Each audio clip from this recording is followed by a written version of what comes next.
Hello, my Asian friends living in Asia or else any other part of the world.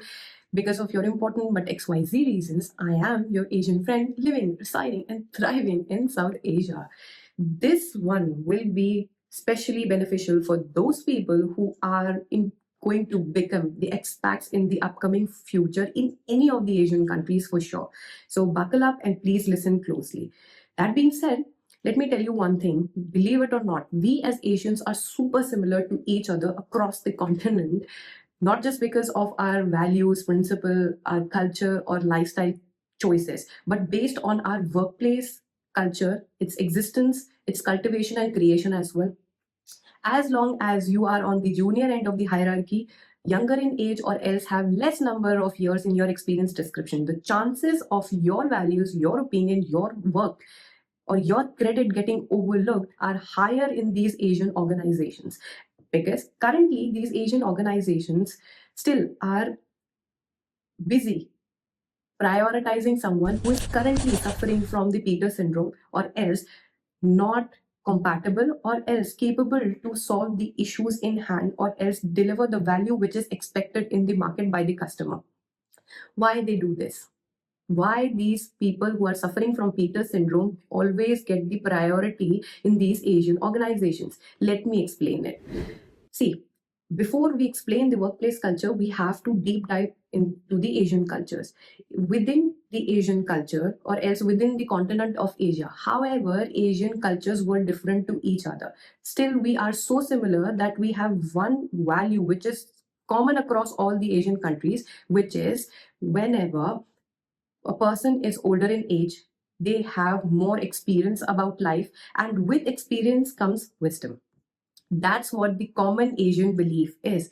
That is why you will see time and time, many a times, these people who are older in age have some decorums around them. We as younger Asians have to follow certain rules and regulations, or else the way to respect these elder people, because this is what our culture is. We do value age because we believe that with age comes experience and wisdom. Many a times we as Asians are guilty of almost never taking any risks. You know why? In past, in many of the Asian countries, the Asian people had to suffer lots of atrocities, and during those times, the people who were experienced in certain skills managed to protect us, provide for us, or else take us out of those tedious situations, because of which our ancestors' generation decided, okay, time and time they have proven their worth. So for upcoming years, we will always believe or else respect those people more who are higher in age, because with age they got experience and wisdom follows. So we have this affinity to respect or value wisdom, so much so that we are not ready to take any risks with the younger folks, tactical folks, or you can say people who are faster in doing their work. And most of the people, when it comes to new technology or any other new product or service, with my own experience, I've seen that younger people are much more quicker in doing these things. But Asians do not value that. We value experience and wisdom because we are not very good with taking risks. We think that, okay, if someone is wise, then they will be right now able to calculate the repercussions of the actions we take in the current moment, whereas the younger people lack that wisdom, lack that knowledge, so they should not be respected or else listened often enough. But with globalization, we got to know that Western counterparts of Asians are not following these things. They really do value the people who are talented or good enough for the job, regardless of their age or designation. But in these Asian organizations, still this is not the case. Still, people who are maybe not as good at doing their job just because they are experienced or else they hold higher title in the hierarchy, we have to listen to them. As an Asian employee, I can tell you from my experience as well.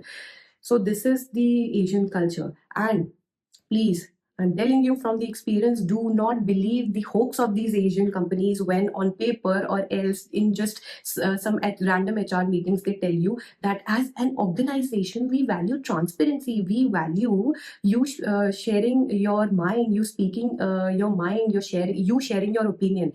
Let me tell you, the moment as a junior in these organizations, you open your mouth and you shared your experience, all the Asian workplace hell will break loose on you and your life will be made miserable, actively or not so proactively. But your life will become a living hell depending on the countries you work in. Some countries might be milder with this culture, but some countries are super strict with it. But the challenge or else the problem remains the same. It's not completely vanished. It does still exist. In certain countries, there might be warmer people culturally. That's why it won't be as prevalent or else as blatant to you within your workplaces. But in other countries, they are very strict about their values and principles, and those values and principles strictness are also translated in these Asian workplaces as well. So be very careful. Do not bloody believe that hoax. This is somewhat the situation of these Asian workplaces, which from the description sounds quite depressing or else sad for the people who might have never worked in these organizations or cultures. They are from different continent, different countries, or maybe they are younger younger generation and just about to join these Asian workforces, for sure. So for them, what can we do? What's the solution to fix this problem? Personally, what I think is, if you will go and believe that, okay, even though you have the stats to back the facts which I have stated now, which is that transparency and or else the talented person should get the job or else the credit for doing the job. If you'll go with the facts also and deliver this lecture in front of these Asian people or Asian organization, in their mind, they will not look into the facts. They will see you are just lecturing them about their culture and its existence, and automatically they will become defensive and close it off. They will find XY reasons to slander your outcome, your slander your thought process, or many a times some even stoop down to the level of slandering your character as well. So this is not the solution. You cannot lecture them. The only solution you can apply to create some change in these Asian workplaces is that you yourself have to be the change. Meaning, you cannot dump your trauma which you experienced as a junior in these Asian workplaces on your juniors. Okay, you have to be the change to see the change. Meaning, whatever help, whatever guidance, whatever leadership you wanted in these organizations when you were climbing up the ladder, you have to be the change. You have to come to the conclusion and the acceptance that for my juniors, I can always be that leader which I wanted when I was a junior, but all my leaders are actually from the older age, possibly, or else from the culture which values older more. So to with your leaders, you cannot lecture them or convince them within a day. So you have to accept that, okay, according to their choices, you have to function and adjust yourself. But within your team, when you are the senior, you can implement those values which you wanted to see whenever you were working in these organizations. And as an expat, when you are coming to these Asian organizations, there are some said rules and there are some unsaid rules.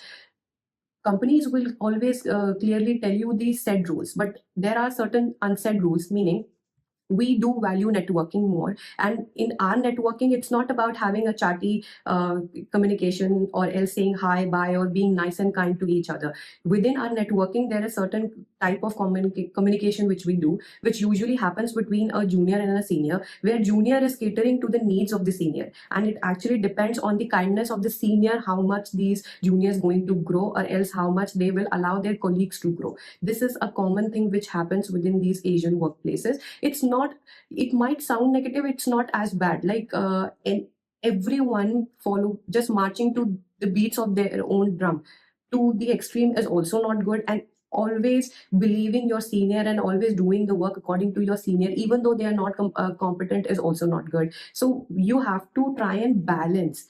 Bring in your Western culture, show us the value by your acts, your actions, not just by your words. Usually Western counterparts fall into this trap of lecturing the people. With words, you cannot explain us. With actions and evidences, over a period of time, you can change any of the Asians. With words, you cannot change us. That's the problem, which as an Asian, I too have faced. So you are coming from another culture, that is, of course, going to be difficult for you.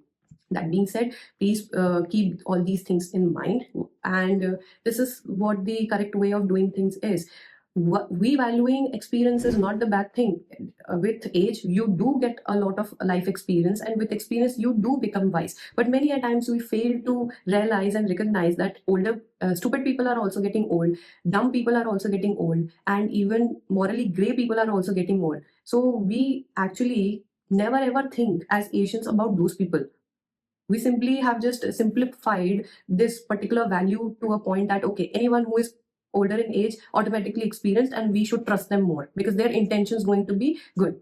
This is what the belief is, and we have actually focused ourselves on this value, because of which the, you can say, the side effects of this value we didn't see. So as a nation, I do believe that many a times these stupid people are also getting old, so I do not value their lectures all the time. I just value their actions. I see if at all whatever actions they took in their life, whatever they achieved in their life, then it is backed up by the age, then I respect them and listen to them. Many a times in the Western countries, you blatantly tell the older person if they're not making sense to shut up. As Asians, we don't do it. But as Asians, we can do one thing is that, okay, do not disrespect them because that is not our culture and that is not a good thing actually.